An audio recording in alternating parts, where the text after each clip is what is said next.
It's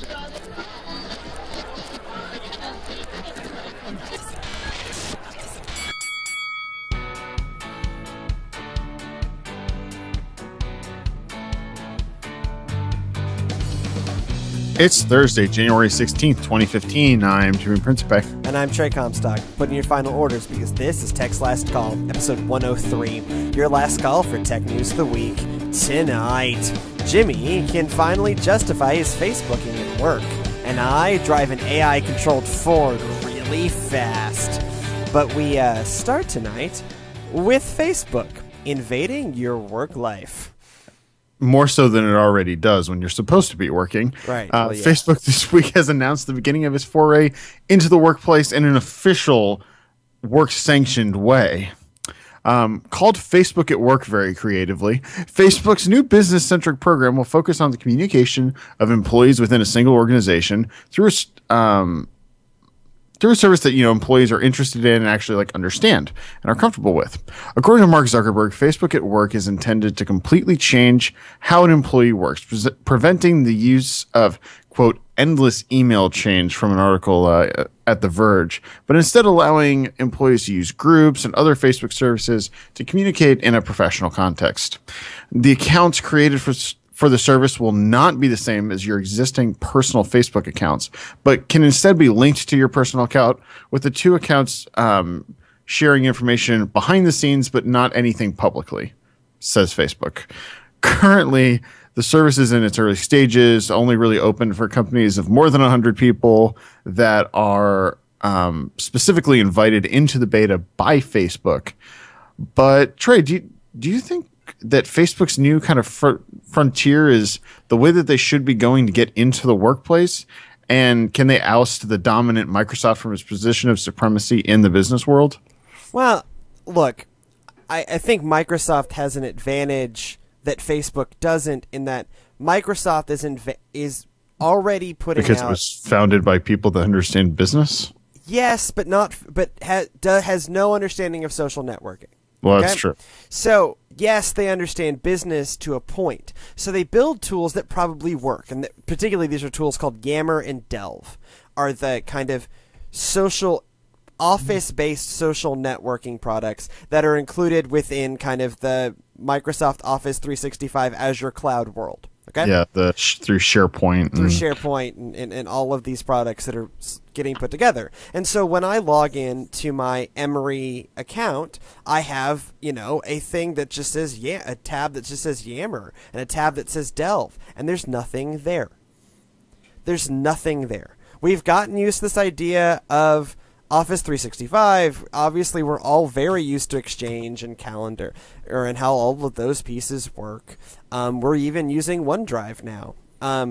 But this idea of using Microsoft as a social network has not caught on in my experience. And I think y'all are using basically the same set of tools that we are. How often are y'all using Yammer and Delve? I actually looked up to see whether or not Yammer was easily accessible. I just pulled up our intranet, and it looks like that, yes, Yammer is something that we have baked into our SharePoint application, but is not something that is prominently featured. Right. And let me see, Delve. I think Facebook's Delve advantage... is nothing. Right. And so then Delve is kind of like the flipboard for Yammer, basically. So Facebook has the advantage in one way. People already know to go there for kind of social networky communications, and now there's a work version of that. But what this all reminds me of is a long-forgotten product called Google Wave, which was also supposed to do this exact same thing of cut down on email and fundamentally change the way you communicate by having all these different social networky tools, where it's basically like a chat room with easy plugins for video and file sharing and group documents and this really tightly integrated thing. And it got killed off and kind of integrated into Docs and into Gmail and GChat and a few other pieces, but it kind of got killed off. And this to me feels very much like that same kind of thing, where we're trying to revolutionize the way people work. What I wonder is is this a revolution that people actually want? Given that Wave never went anywhere, really. I mean, I did a project on Wave. I tried. It was nice. It was annoying with people that weren't familiar with Google products. Right, but this was this was when I was doing my Masters of Eds. This was all grad students. Oh yeah. Well, this is a grad student project, and we were able to use it. But I didn't feel like it actually revolutionized the way we work. And so I wonder if this is a revolution that is actually needed or wanted. Well, the other thing that I think is important to note on this is, so when we were going through our training on our new, like our intranet is only 2 months old, the new rev of it. And it uses Microsoft SharePoint, and we have, a lot of things that they kept saying, it's like Facebook in that. And the response of people were, why do I want that? In a professional context. Right. But the biggest thing that we all use is what will become Skype for Business. Right. But which previously is Link, because what Link does, that I think Link is the right amount of like a communication platform. You can pull a bunch of people into chat rooms. You can have preset chat rooms that you just click on, and now, I don't have the proper level of control and power to be able to do that, but you can file transfer within it. You can just say, okay, well, actually, I need to call everyone that's in this group, and you press a button and it calls everyone. You can share your screen. You can share like TeamViewer, you can share control. And so I think that really is the platform that businesses had for a long time. I know my parents have used Lotus Notes and the Lotus. Lotus 123 and all of that. I don't remember what their chat client was, but they had basically an AIM client. Yeah, we even used that at the courthouse back in 03, 04. Oh yeah. Well, it makes it so that my parents text shortening is hilariously more significant than mine because they use it way more than I ever have. But they Microsoft has taken that idea and added to it, and streamlined and added and streamlined to have a product that, although not perfect, I think meets 90% of what people are looking for in a communication platform when combined with Outlook. Right. And I'm not sure that there's enough space in that 10% for Facebook to come in. But also, this may be waiting on one of those waiting on the world to change kind of things. Yeah. So right now, even if we are both millennials in the workplace, right? And as millennials in the workplace, we have kind of a base level of kinds of technologies that we want to use that is different from many of our older colleagues. And I don't actually mean this as a scree against my older colleagues. I mean this to say that the way business has been done, even in this digital revolution, has kind of been pretty set. It is instant messaging, it is document sharing, and it is email. And email's the big one, and email's the thing that lives on forever, or seems to. Email counts as official communication that you can be sued for. Right. Well, and eventually all of this will be. Eventually this will all fall under mandatory capture and mandatory reporting and all of that. I think in certain government ways, all of that stuff is already captured. Well, I know that Link is captured as part of Outlook. But anyways, continue. But so maybe as more millennials get into the workplace, we're going to see these kind of social networking-based technologies take off more, because that's more how we're used to communicating. So I don't even know if this is actually about changing the way work is done so much as building tools for the next generation of employees. Although I will say one thing that I think that Facebook needs to think about, or at least try to implement in the early stages here. So one of the things that Link does not do is, I have Link and someone else has Link implemented at their office. Well, it's two different exchange services, so you're not going to be able to cross between them. So I cannot link message someone that is not within my domain. Right. And it looks like the way that Facebook is setting this up, they're setting it up to be a communication tool to be used inside the walled garden of a single office. Right. Email is the thing that reaches outside of the walled garden. The only way that you're going to kill email is if you implement something that can reach across the walls. And the only way you can do that is using the cloud. And so either Skype or Facebook or Google or someone, and Google probably has it more so than what Microsoft has and what Facebook is doing here.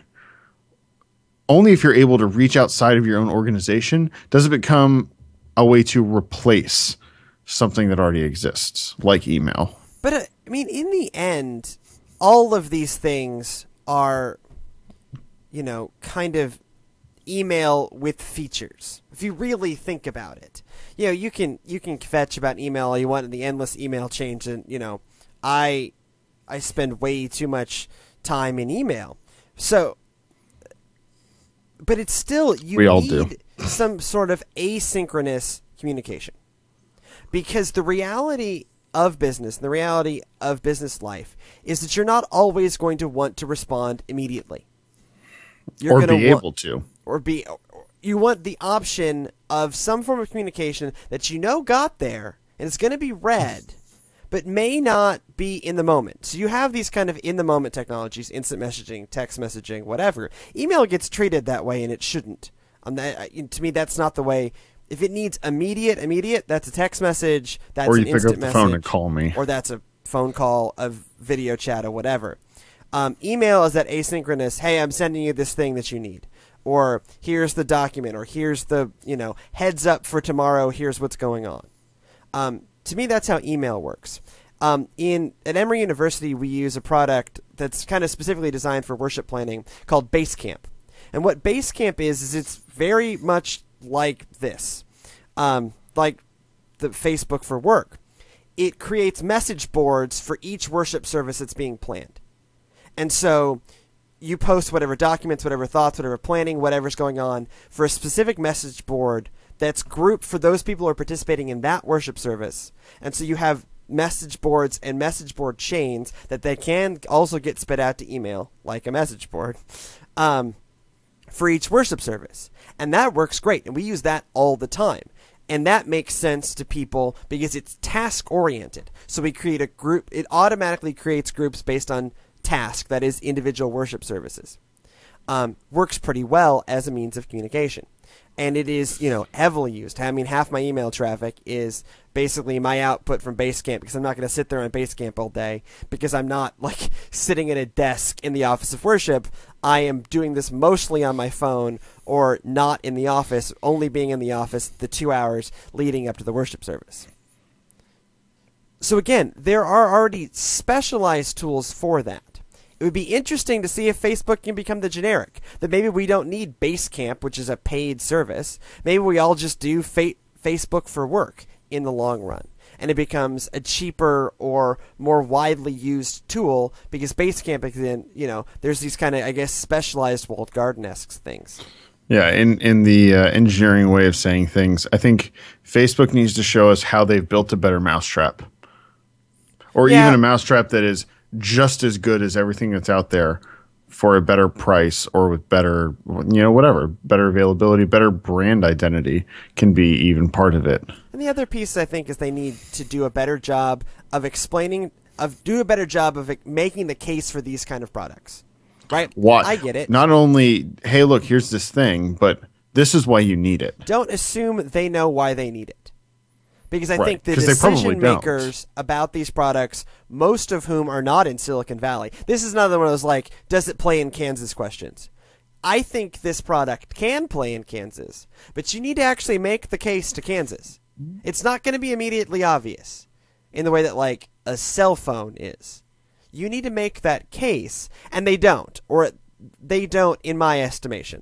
No, I don't. But this is also super beta. And they don't even have ads. Wow. Yeah.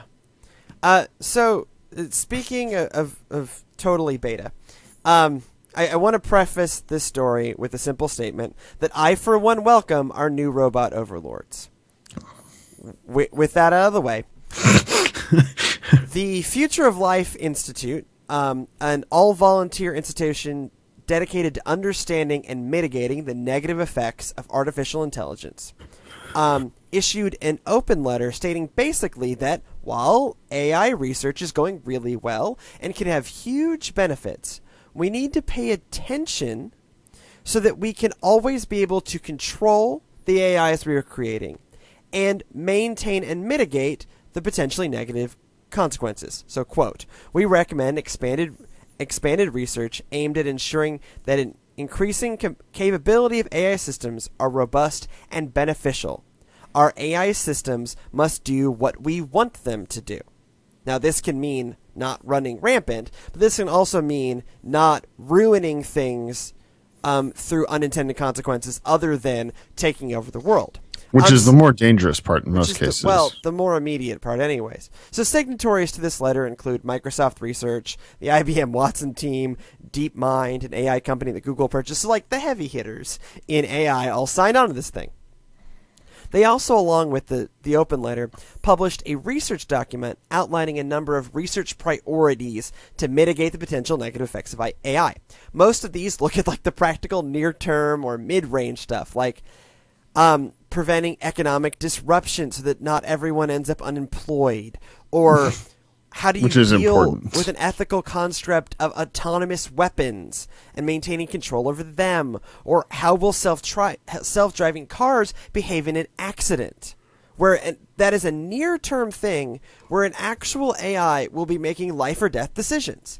And those are interesting, and those are important, and that's what most of this document is. They do also conclude by talking about the potential of losing control of AI through an explosion of intelligence, like Skynet. This is the part that's getting the headlines, and they basically conclude that it's a remote possibility that this could happen at all, but since it's a non-zero possibility, we should be prepared for it. But most of the document is looking at these realistic, upcoming problems that AI could have. Right. So with that, how worried do you get that there will actually be an explosion of AI? So we might as well talk about it. How worried do I get? I mean, I'm not going to go with it's something that keeps me up at night, but it is one of those things where whenever I think about it, I'm always put at odds between the Terminator world of Skynet and the Asimov world of robots, where and for those of you that have not read Asimov's books, Asimov has two large series that he's written. One is the Robots series, and one is the Foundation series. Robots comes before Foundation. It doesn't make sense, but just go with me on this one. And Foundation takes place, it was his original short stories in a post-robot world. Whereas in Robots, like iRobot, great movie with Will Smith. The actual book really did, it is a really good sci-fi movie that vaguely resembles an idea that Asimov once had about robots. Sure. Okay, fine. The Three Laws are something that he actually wrote. But the more interesting thing about the book iRobot is that Asimov sits there and he goes through, okay, so here's the 3 laws of robotics. However, which is like robots will do no harm to a human. Robots through inaction will not harm a human. I don't remember what they all are. But basically you read through them and you go, oh yeah, I'm all about these. And what he investigates is, where do these things break down? Where are you faced with situations where the robot is functioning within these 3 laws, but it still can't function properly. But so that's where the autonomous self-driving car becomes important, because the self-driving car is going to end up in a situation where it cannot avoid causing harm to some humans, right? You have a 2-ton object moving at 70 miles an hour. Sometimes things go wrong by no fault of the software. It's just, law of large numbers is that at some point something's going to happen. And it is going to have to make a split-second decision of who lives and who dies, given that someone will probably have to die. In this, the bicyclist does something totally unpredictable, and the car can't react fast enough, maybe react faster than a human, but still can't react fast enough, and someone will die in this scenario. Physics is still something that we have to contend with. Physics will still have to resolve the situation. And how does the AI make that ethical decision? We make that ethical decision all the time. There's tons of lawsuits every day about those kind of decisions. But when you're passing that off to an AI, it can't avoid doing harm to humans. Because physics has put it into physics, and the failure of someone's decision making has put this computer in a situation where someone is going to be harmed. And that's the kind of thing they're actually focusing on. Which is more interesting. Where I get worried about the rampant AI isn't even this explosion of superintelligence. It's in relation to big data applied to the Internet of Things, the quantitative self, and automated home. So it becomes the who's in control, right?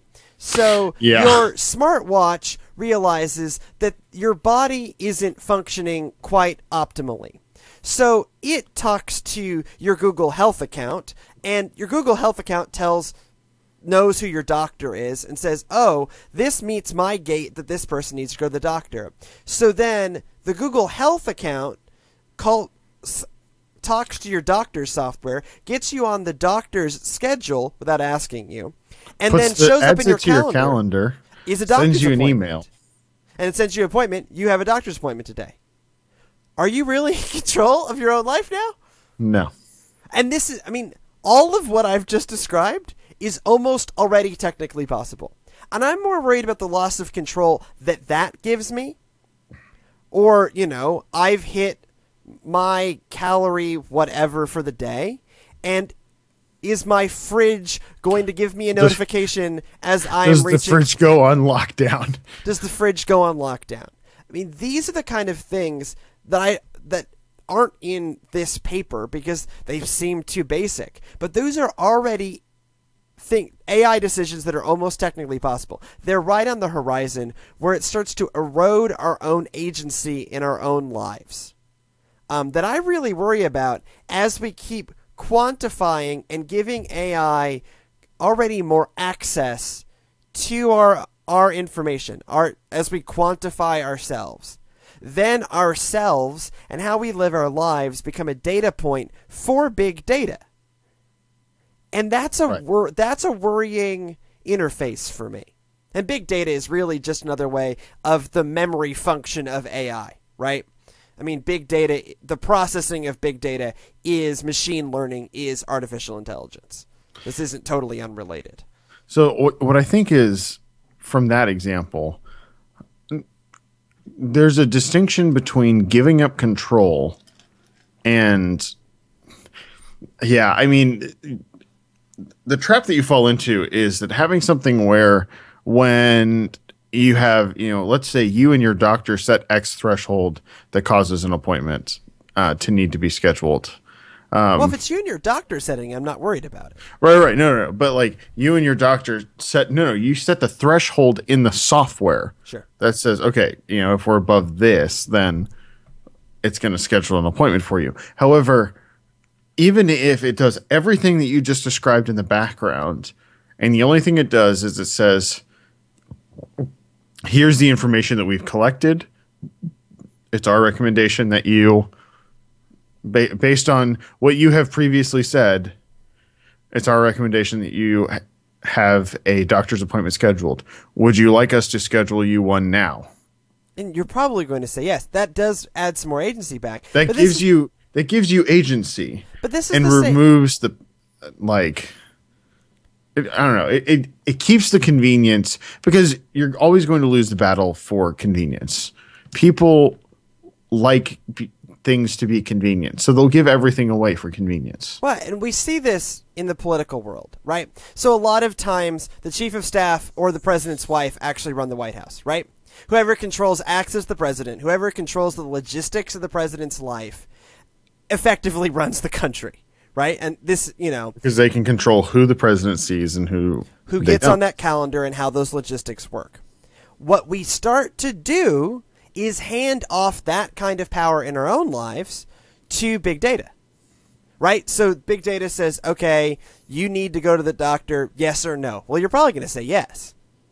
No, I'm probably going to say no. You should probably say yes. But, but the big data starts to handle more and more the logistics of your life, especially when, like, as Uber and things like this become automated. So the AIs are driving you where you need to go. The AIs are, letting you know what you should and shouldn't be eating, where you are on your calorie counts, where you are on your whatever. And it just starts, it becomes that world of Broken Age that we were talking about either last episode or on T4, where there's just this computer about that on T4. There's just this overarching computer construct that makes sure you have what you need, but you don't have that autonomy. So, I don't know. Obviously, we're not as smart as these people on these issues. One of the people on the board is Stephen Hawking. It's bloody Stephen Hawking. Another is Elon Musk. So we're good. Well, I think that Stephen Hawking is a big jerk. He's a big smart jerk. So that's he's definitely a big jerk. He's a big jerk. He's brilliant, but he's also a jerk. Well, this is the theologian in me. Stephen Hawking does a bad job of understanding the boundaries between science and religion. That they can actually work not as mutually exclusive disciplines, but as disciplines with their own fields of understanding. And Hawking loses sight of that. So Hawking periodically makes the claim that he can disprove God. Rhetorically, you can't do that. You can't disprove anything. You can only prove a different construct, and that he breaks down. You can only strive to prove. Right. So again, like, I have my issues with Hawking, but not on this. I think he absolutely has quite a bit to say on this. But I think he still owes Carl Sagan a beer. Yeah. But don't buy into the headlines that they're super concerned about the end of the world through rampant AI. They're actually much more concerned about the really practical, near-term things that are coming. So speaking of a near-term thing are coming, modular cell phones. Modular cell phones. I know you thought that wasn't actually going to happen, nope, but I realize. You're right. I did. For those of you dreaming of a future involving modular, customizable phones, I do. The future is one step closer. Google has announced that a market pilot of their Aura modular phone will be rolled out in the second half of 2015. Now, there's unfortunately one massive catch. It's actually quite small. It's about the size of the island territory of Puerto Rico. So just to refresh your memory, Aura is a modular phone project. Puerto Rico is the part of the United States. To refresh your memory, Puerto Rico is part of the United States. To refresh your memory, Puerto Rico is part of the United States that really basically only speaks Spanish and once had rebels that went to the U.S. Capitol and shot up the place. So yep, that happened. They also in recent history for street parades. Yes, like most Caribbean countries. So also to refresh your memory, Aura is a modular phone project that was started by Google, where you have basically a bunch of different modules that click into this backbone that they call Spiral 2, I think is their current generation of their backbone. And what the backbone does allows you to hot swap different modules and select really only the things that you care about for your phone. So let's say you want a really high-res camera, you want a lot of battery life, but you don't feel like you need a speaker, and you really don't feel like you need the newest and best high-res screen. Well, you can select all of these pieces separately and assemble them into a phone. Now, at the launch of the market pilot, Google said that they'll have 20 to 30 modules of 10 different categories available, and they'll sell their phones through, food trucks. Like all good tacos. I mean phones. So there are other things that they've announced that it's all about with the modules. It's about the control of the ecosystem to make sure that the whole hot swapping works, because it would be really embarrassing if, you're taking one speaker out to put another speaker in and the whole phone crashes and freezes, which doesn't happen with Android ever. So Trey, is it time for me to polish up on my Spanish to get my hands on one of these bad boys? You do need to polish, regardless, you do need to polish up on your Spanish. I've been saying that for a while. Look, I want it very strong, okay? Muy fuerte. I want to try out this system. I really do. But I think it's unrealistic to think this is what people actually want. No. We've been on a march away from this for so long that I don't think the expectation is that you can swap out parts. Right? Well, all laptops are glued. Most laptops are glued together now. Very few people are building their own desktops, and to me, that's the only analog to this.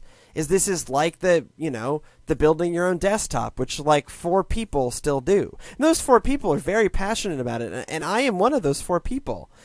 But as am I. So there's really only 2 other people who do this. Look, most people are not building their PC or even thinking about building PCs. You buy the thing, and that's the thing, and then you buy the next thing. It's not even that. It's also that, and this has been mainly driven by cell phones, where it used to be that when you bought a Dell PC, you go on Dell's website, and what hard drive do you want? Here's 15 different choices. Right. Okay, what RAM do you want? You have any choice of RAM, all in the same body. So you could take an Inspiron laptop, and it would cost anywhere from $300 to $1,300, yeah, depending on what you put in it. You could put different screens. You could put all these different things, and we've very much moved away from that.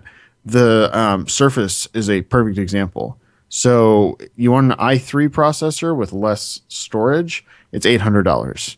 What's the next step up? Oh, it's an i5 with 128 gigs of storage. Well, what if I want by phones an i3 with more storage, or if I want... You're out of luck. And the Surface provides you more customizability than a lot of other laptops do. Like your average Macintosh. Yeah, except that's so true. Except on the high end. Right. We've moved... The world has moved on from this concept. I love it. Part of me wants to go to... Well, I want to go to Puerto Rico anyways. But part of me wants to go so I can get my hands on a Project Ara. But I don't think this is going to happen. I think this is one of those plays in Silicon Valley. Kansas doesn't care. Kansas just wants the new iPhone. Okay, so the only place that I can see something like this working is they need to keep parts that are super cheap. Because I could see a Project Ara phone as something that I would give a child. Because guess what? I can put so many freaking batteries on the back of it that it'll never die. I can hide my tracking chip inside of it. Sure. And when they break the screen, you buy a new screen. You don't buy a new phone.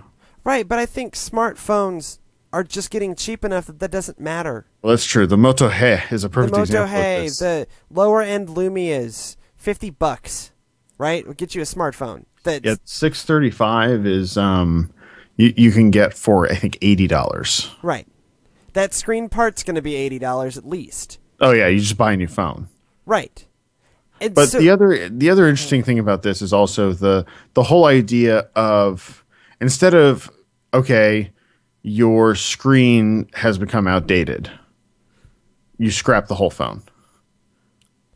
Hey Jimmy, I got news for you. The screen is the phone.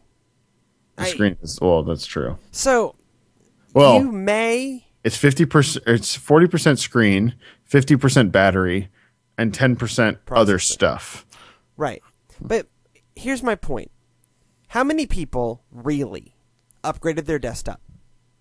How many people did? Back in when that mattered. How many people physically put new parts in their desktop? Oh, no. Even though it was the much more environmentally friendly thing to do, to keep the same case and the same hard drive and the same disk drive, because those things don't change much, and you probably kept the same monitor. But there were all these parts that were much more environmentally sustainable, And that's back when desktops were moving quickly. There was a, big difference between the P3s and the P4s, right? There was a big difference between those processor generations in a way that we don't see anymore. This wasn't tick and talk. This was like advancement like we see in cell phones now. Most people bought a computer, kept a computer, bought a new computer. Even though they had those options, people didn't take them. But the obsolescence of desktop computers was significantly longer because part of it is that I feel like phones are designed with, an end date on most of them. So all of this is going to have an end date. And so, maybe you're swapping out individual parts, but realistically, at some point the form factor will change. No, it's true. Think of the phone you had 2 years ago and the phone you have now. The form factor has changed, especially if you look at the iPhone. Not significantly, because I had a S3. So that's a 4.3-inch screen. But the actual physical form factor didn't change very much, because if you put an S3 next to a Nexus 5, which is what I have now, the S3 had larger bezels than the Nexus 5, so they're very similar shapes. They just have squeezed a much larger screen it's done better into the Nexus 5. But I would say that it's less now and more if you go 2 years ago to 4 years ago. The differences between those phones is leaps and bounds. You look at the original Motorola Droid, and then you look at what was available 2 years after that, especially in the Android space, and then you look at the iPhone. I mean, completely different. Look, completely different. I want this thing. I do. I want this thing too, but you and I are selection bias. Right. And so I recognize that. And I just don't think that this hits people where they really are. I also don't think it will actually be cheaper. No, it won't be cheaper. It's only cheaper from an upgrade perspective. I think that the only place it's going to be cheaper is in upgrade. Or you can build, or this idea that you can build up your phone over time. Which people don't actually think like that, generally. Right. It would take a ridiculous amount of marketing for them to make it work. Right. So realistically, say today I had the money for the processor module, the screen module, and the 3G module. Well, and what then I could they save would up have for GPS and save up for a better camera. So it becomes like a car that you're customizing. What they would do is they will have, I would assume, here is the most basic phone you can buy as a package, and they'll sell you the package of this will work. This will work as a phone. You don't buy something without a cellular radio. Right. And then potential upgrades are camera, so basically they have to have pre-baked, here is the thing that we're going to sell you. And then here are the accessories that we'll sell you with it. Right. Yeah, yeah. And the accessories are your phone camera, your phone speaker, those sorts of things. The nicer speaker, the Harman Kardon audio. So it really does. I would turn half of the back of mine into speakers. Right. So, but if you have hot swapping capabilities, then you also open up this really interesting idea where if you have an RF phone and I have an RF phone, we could combine our speakers onto the same phone and just really pump the jams. Oh yeah, there's a lot of fun that can be had. Just like there's a lot of fun that can be had in tuning your own car. But and building your own PC. Or tuning your own PC. But very few people do these things. I'm just not sure what the mainstream appeal of this. Maybe I'm wrong. I kind of hope I'm wrong, because I would love this to be the future. I think that's why it's a market pilot. They're trying to figure out, trying to use real people, not Googlers. Real people that are as far from Silicon Valley as they can get. Almost they even went across, and still be in the U.S. Yeah. Again. They could have gone to Hawaii. That's probably closer to Mountain View than Puerto Rico is. Yeah, you might I don't be wrong about that. I'm not going to research this. So speaking of things that are finally hitting the U.S., there's a new Nintendo console coming to America. Well, sort of. Is it the Wii U Slim? No, that already came. You can buy that in Walmart. I saw it. No one bought it or it's the Wii Slim that's in. Yeah. in Walmart now. The Wii U, the new version of the Wii U, I think is still at least a year out. Yeah, probably. If it'll come at all. Anyways, so it's sort of a new console. The end of last year, Nintendo released an updated 3DS in Japan with a second nub-ish analog stick, at least one additional shoulder button and maybe two, and a faster processor. At that time, we didn't know when or if it would be coming to the US. But now, as part of this week's Nintendo Direct, the Japanese game maker revealed that it is coming to the US on February 15th for $200. It will only be available in the XL larger model. That's for the US only. Other places are getting both models. And it will not come with a charging brick. So you have to buy your BYO charging brick. Right, bring a YO charging brick. It's not unusual for Nintendo to rev its hardware midway through life cycle. It has done this with every other handheld they have ever put out. However, with the new processor, this new 3DS will be able to run games such as Xenoblade Chronicles that the older 3DSs will not be able to play, despite the fact that those products will continue to have the same name in the marketplace. So, do you think this will produce undue confusion in the market? Yes. Because people... I remember the confusion when handheld gaming was really, as far as having a dedicated device for it, was way bigger when I had Game Boy Color. And even just like the Game Boy Color to original Game Boy, that was less of an issue when I got my Game Boy Color. But much more once Game Boy Advance games came out, they literally do not fit in the same slot. Right. And But the problem here is with Game Boy to Game Boy Color, there was a really visible difference, right? It was color. Yeah. And so it was really easy to explain, no, this is the only one that will play the color games. Right, but from Game Boy Color to Game Boy Advance, they'd been relying on that, and so it was much more likely that someone would buy a Game Boy Advance game. I'm thinking specifically the parents or the parents of the kid that has the 3DS will have a good idea of what their kid has. However, the aunts and uncles, the grandparents, the friends, no one else will know, and they will all mess it up. But Jimmy, at least those two products had different names. Yeah, it was true. Advanced versus Color. This is simply called 3DS XL. There's no name distinction, even. So, you think it's hard enough when the aunt and uncles differentiating between Game Boy Color and Game Boy Advance. Think about how hard it is but they have a 3DS. This says it works on 3DS. This is a 3DS game. So personally, I feel for GameStop on this one. Yeah. Yeah, sure. So all the GameStop employees out there, retailers generally.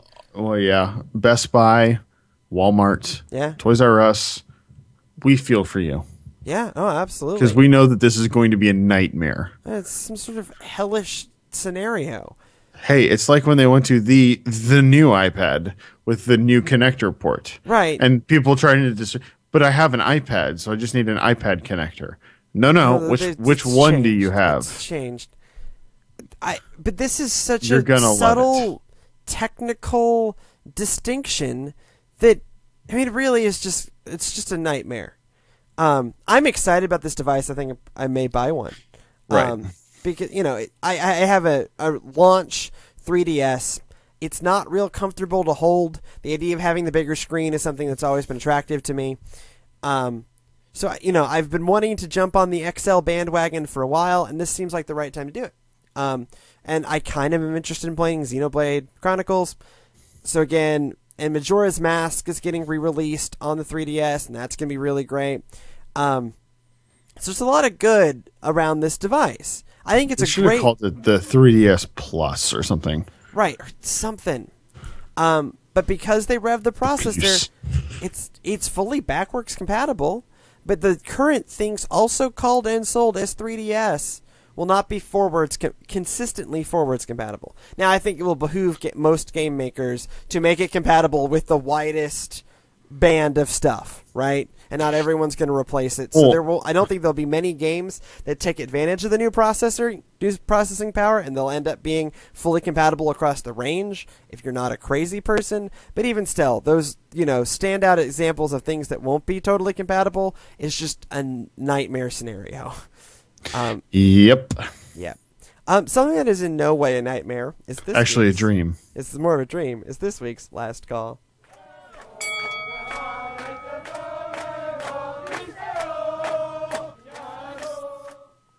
When I was a teenager, Ford was responsible for some of the best-looking and coolest cars out there.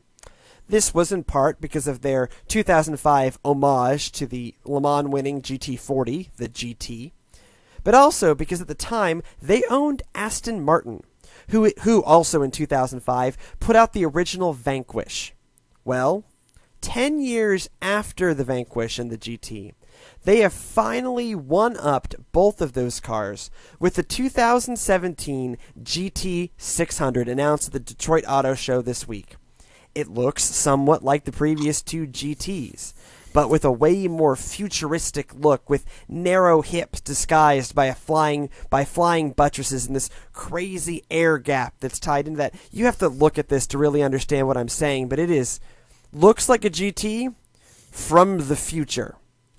It's made with equally futuristic materials, with a carbon fiber tub and aluminium subframes. It produces 600 horsepower and something like 500 foot-pounds of torque off of a 3.5-liter mid-mounted EcoBoost V6.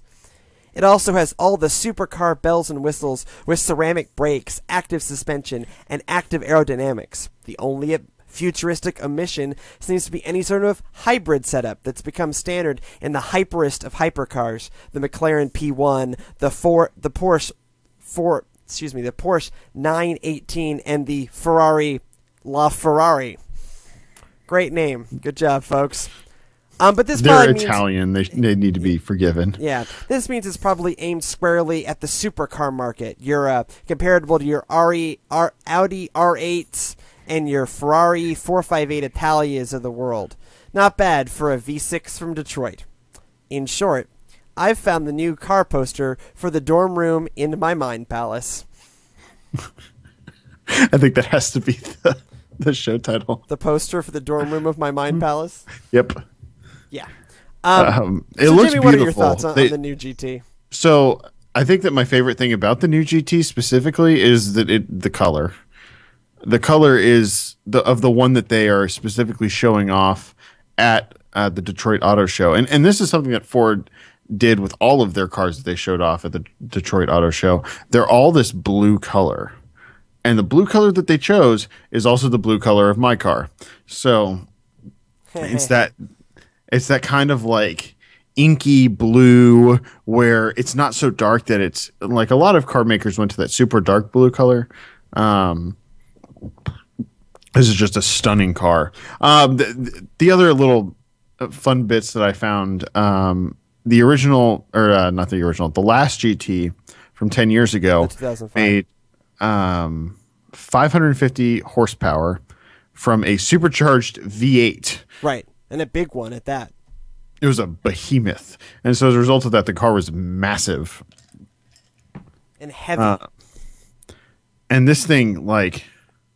It's just sleek and stylish, and you can see. I'm actually looking at the article on CNET right now, and you can see in one of the pictures that they captured this gigantic opening between the body of the car and the outside where the wheels are in the back, and it's just because that engine is so small that they're able using. I mean, they were using forced induction, supercharging or turbocharging before in the 2005.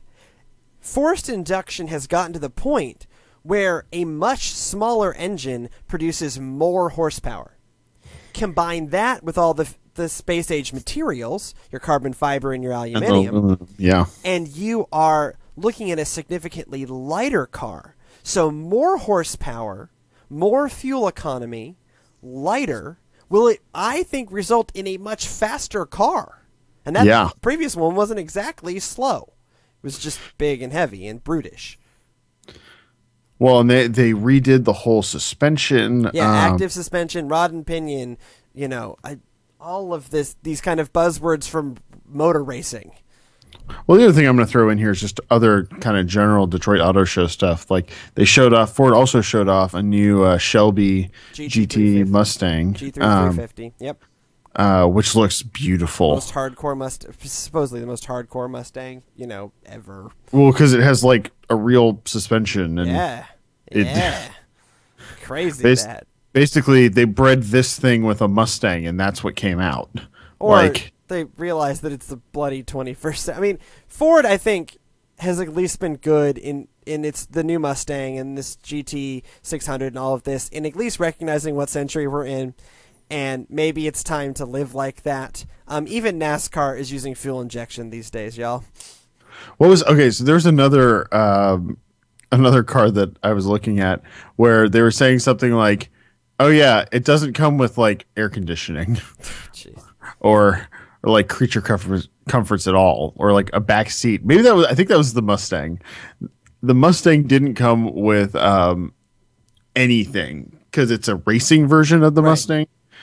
And so they said, but for $40,000, I'll add that all back in, and nav. That's really funny. So on that note, we should probably get out of here. Thank you so much for joining us on this week's Text Last Call. If you have any feedback for us, podcast at textlastcall.com, facebook.com/textlastcall, pinterest.com/textlastcall, or at textlastcall on the Twitters. However you find us, we'll be seeing you on the interwebs.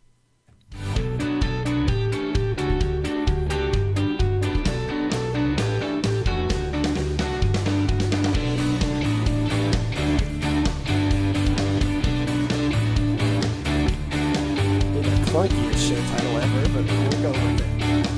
We can go with something for else. The dorm room of my mind palace. The other one, Kansas just wants the new iPhone. I like that one too. Maybe it's shorter. That should be maybe that's the actual title.